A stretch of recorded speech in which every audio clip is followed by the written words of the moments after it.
Sa unang araw ng Agosto taong kasalukuyan, mga bandang alas 12:30 ng hapon, sa isang junk shop sa F. Manalo Street, Barangay Batis, San Juan City, isang pagnanakaw ang nangyari na agad na respondihan ng kapulisan ng San Juan City sa tulong ng mga barangay tanod.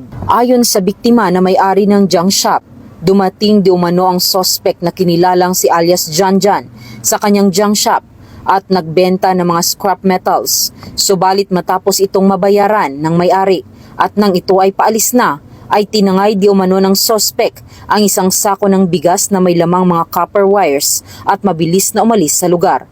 Mabuti na lang at nakita ng may-ari ang pagtangay ng sospek sa nasabing sako. Agad nitong hinabol ang sospek, sabay sigaw ng paghingi ng tulong. Napansin naman ng mga barangay tanod ang paghingi ng tulong ng biktima at agad tumulong na mahuli ang sospek. Itinawag naman agad ng biktima sa San Juan City Police Station ang pangyayari na mabilis namang tinugunan ng kapulisan at matagumpay na nahuli ang sospek. I am very thankful to San Juan Police and the officers who assisted me that day. I am a regular citizen of San Juan City for more than 20 years now, and during those 20 years, I think I was able to ask for police assistance more than twice already.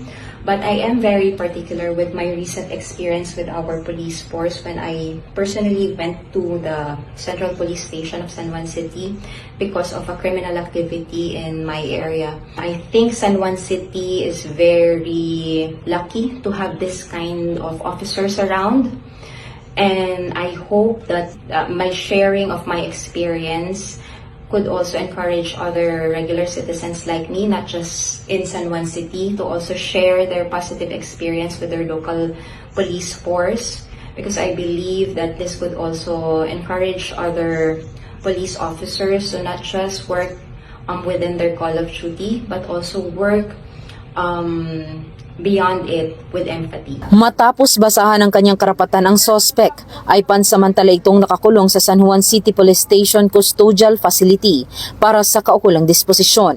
At ito ay sinampahan ng paglabag sa Article 308 of the Revised Penal Code o theft. Mula dito sa Eastern Police District, ako po ang inyong PNN correspondent, Patrolwoman Jenny Midolor, alagad ng batas, tagataguyod ng Balitang Pulis.